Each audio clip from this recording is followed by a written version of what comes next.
Hi, I'm Chris Bradford. I'm the author of the Bodyguard series. And I'm very lucky today to be with one of the top female bodyguards in the world, Jacquie Davis. Hello. Hello there. Thank you very much for coming in. Oh, more than welcome. So Jackie's come in and we're going to be talking a little bit about her life as a female bodyguard. So let's begin with, why did you want to pursue a career as a bodyguard?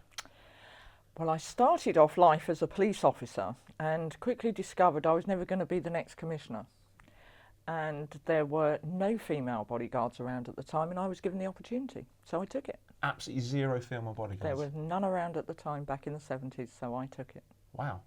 Now, what does it take, just on a general basis, to become a bodyguard? What are our key skills? Discipline. Okay. Diplomacy. And being very aware of what is happening around you. Right, and that's one of the key things, this sort of awareness. So, Totally. I mean, in my books, the Charlie's trainer in Target says that bodyguarding is far more about brains than brawn. Absolutely. Is that something you would agree with reading this? Absolutely. People just see someone standing there and think that's what bodyguarding is, but they don't realise all the intelligence work that's gone in the background. So, is the person you're protecting, are they on a political hit list?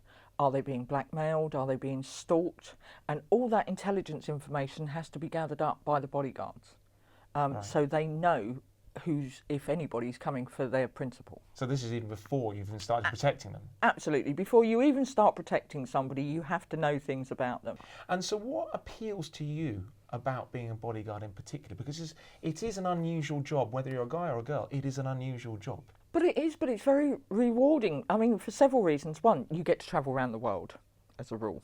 You get to travel first class, you get to stay in 5- and 6-star hotels, and you eat in Michelin-star restaurants. Oh, now, nice. What's not to love about that? Yeah. On the good side.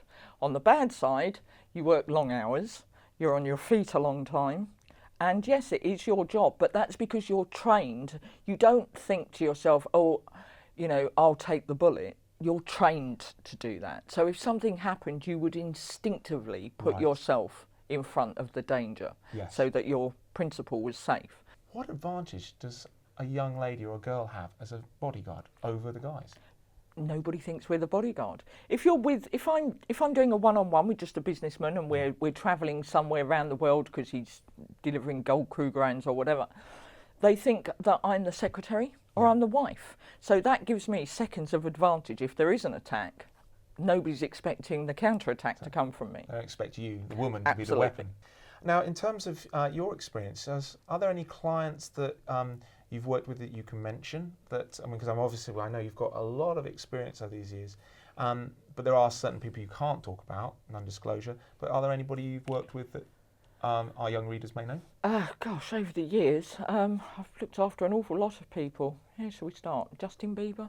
Oh, Justin, yes. Yes. He's been one of the he was one of the influences for Ash Wilde, one of the angles, so Justin. I can believe. J.K. Rowling?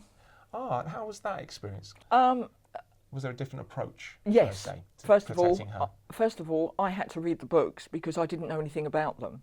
And I had lots of people coming up asking me if I was a defender of the dark arts, and I had no idea what it was.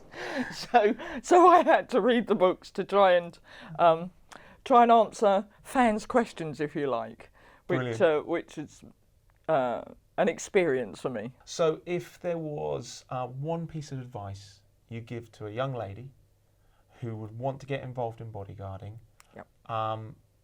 what would that be? Get a good education. Okay. Don't think you're better than the boys. You're equal. Good. And what piece of advice would you give them on a life skills basis, not necessarily if they want to be a bodyguard or anything, but to keep themselves safe in the world today? What piece of advice might you give them? Be very aware of what is around you and who is around you. You know, when I see young girls or boys walking down the road texting, it worries the life out of me. When, you know, or they've got earphones in, they can't hear what's coming up behind them. I've seen kids walk into the street because they're texting, and traffic. Phone zombies. They've got to be absolutely switched on, aware, code yellow, aware of their surroundings, because I mean, as I know, self-defense is pretty much 90% awareness. As you said at the beginning of the interview, if you're aware of the danger or the potential threat, the point of the bodyguard is to avoid it. Absolutely. So Jacquie Davis has just offered me to pick a window from which to leave. I'm going to make that decision after the interview. We probably won't be filming that. But you have had some exclusive access here to one of the top female bodyguards. And this is the sort of knowledge that I've been looking for, and the experience I've been looking for, and what I've invested in Bodyguard Target. So if you want to read about a super cool female bodyguard protecting an amazing rock star, then you'll know that what's in Bodyguard Target is the real deal. Thank you.